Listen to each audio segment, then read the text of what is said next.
title as the Emily program, so I apologize. Psychologist at the Emily program, and she's also a mom who was touched by anorexia. She's about to share her story and her journey.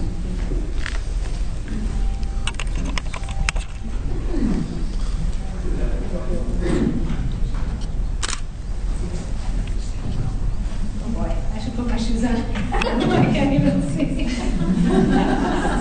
This is way too high a podium for me. Oh boy, I really should have worn my flats all day today, my heels for this. Okay, well thank you both for your sharing your stories. It's pretty incredible to listen to these.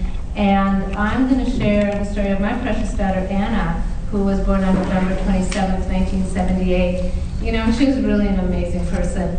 She was kind and generous, and those traits warmed hearts, and her smile melted them. She was this wonderful, alive, vibrant, wonderful young girl. She had dreams and goals. She dreamed of becoming a teacher, a wife, and a mother. And she and I had talked about pregnant eating disorders together someday. And she had a future full of possibility and promise until she was diagnosed with anorexia. Probably the most widely known of the eating disorders. 10 years, 10 weeks, and 2 days ago, on February 17th, 2000, my Anna died from her eating disorder. She was 21 years old. Just imagine losing your daughter like that. Imagine watching your child struggle with a disease that ravages the mind and the body. Imagine the suffering and the helplessness and the excruciating pain. Imagine witnessing the skipped meals, the emaciated body, and the personality changes. I'm pretty certain that you would have felt as helpless as I did.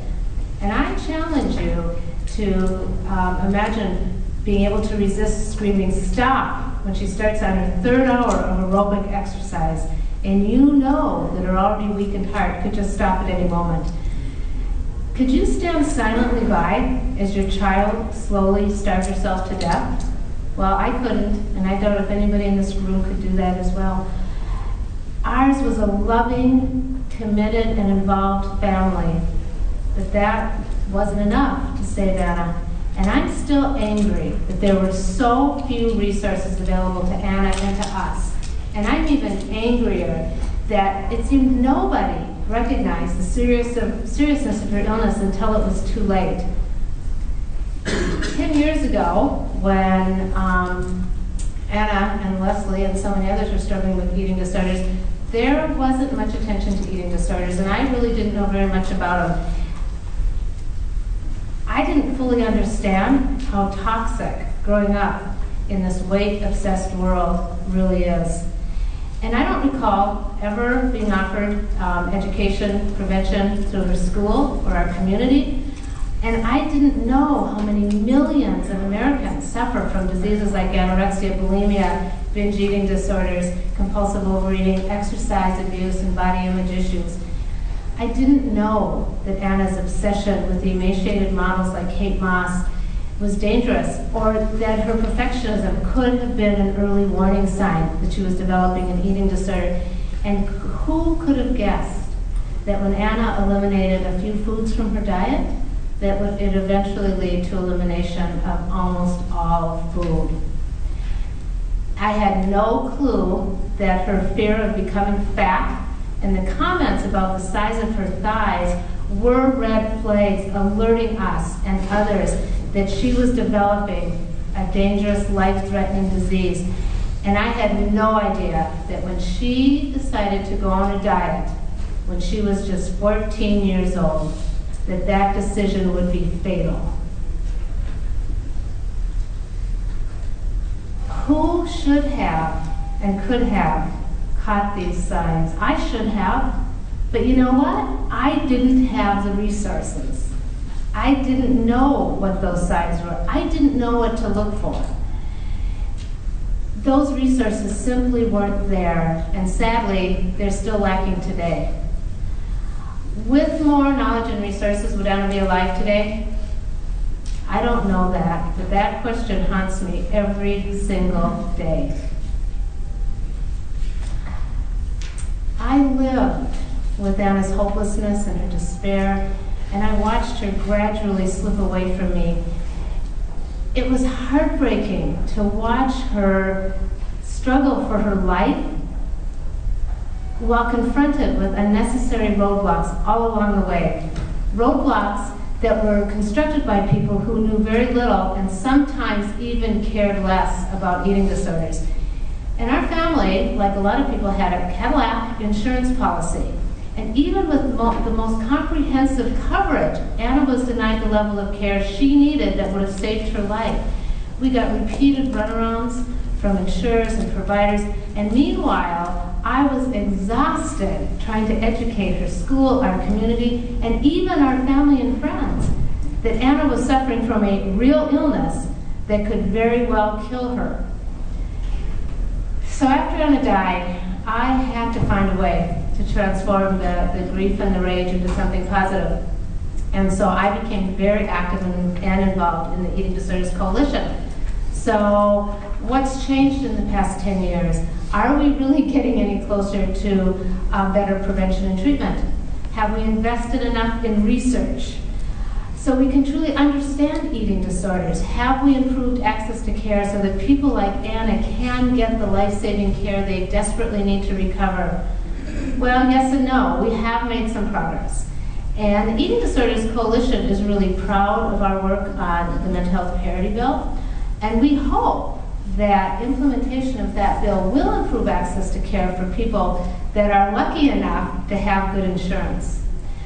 But the initial results of parity are mixed, and some people are still being denied the access to care they desperately need to treat their eating disorders. And as I said this morning, sadly, Anna's story is not unique. I hear these stories every single day. I talk to parents, partners, families, caregivers who are desperately seeking help when insurance denies access to care for their son or daughter. I listen as parents beg and weep for help after the insurance refuses to pay. And I hear the stories of families that have drained their entire savings, their college accounts, their retirements, and borrowed from family and friends, trying to find money to pay for care. And even on my most optimistic days, these stories absolutely break my heart.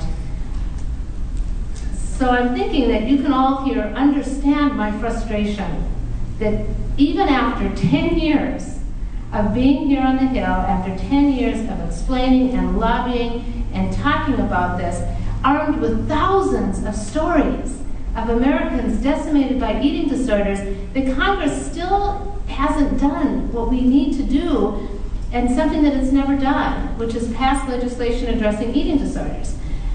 It's astounding that the most affluent country in the world is still not adequately fund eating disorder prevention and treatment. And it's outrageous that millions of Americans are still denied access to the treatment that they need because insurance companies still discriminate against them based on diagnosis. As one lawyer recently put it, this is legalized murder. Tragically, it's too late to save Anna, but it's not too late for the millions of Americans still suffering from eating disorders. And how can we do that? Well, I really, truly believe that if we pass the Federal Response to Eliminate Eating Disorders Act, it will go a long way. It'll help people, the millions of people who suffer from eating disorders, including the people who support them. The Eating Disorders Coalition has worked really closely with many esteemed members of Congress to create this bill. Congressman Patrick Kennedy, our champion in the House, Senators Tom Harkin, Al Franken, and Amy Klobuchar. And I am so grateful that we've had those champions here helping us bring this bill forward. The FREED Act will go farther than anything else that the U.S. Congress has ever done to fight eating disorders. And so I urge, like the other speakers here, that the House of Representatives and the Senate pass the FREED Act now. Every day we wait, another Anna dies unnecessarily of an eating disorder. So when I told my friends and colleagues that I was coming here, and this is what I was doing today, they reacted with this message and this belief that by doing this and by being here and talking about this issue, it was giving them hope. Hope that a system can and will eventually change, and hope that their daughters and sons will finally get access to care, hope that their voices will be heard, and hope that eating disorders will be eliminated in their lifetimes. And perhaps more than anything else, people in recovery from eating disorders need hope. The people who suffer and their family and friends need hope may need to maintain hope that they will get access to the care they need to recover. People working in the field of prevention and treatment need hope that they'll get the support they need to continue to develop effective programs. And the researchers need hope that they'll get their funding so they can help us decipher eating disorders and eventually eliminate them. So passing free will give millions of people hope and will help eliminate eating disorders. So I say, let's pass free now. Let's do it for Anna and for the millions of others whose lives are at risk. Thank you.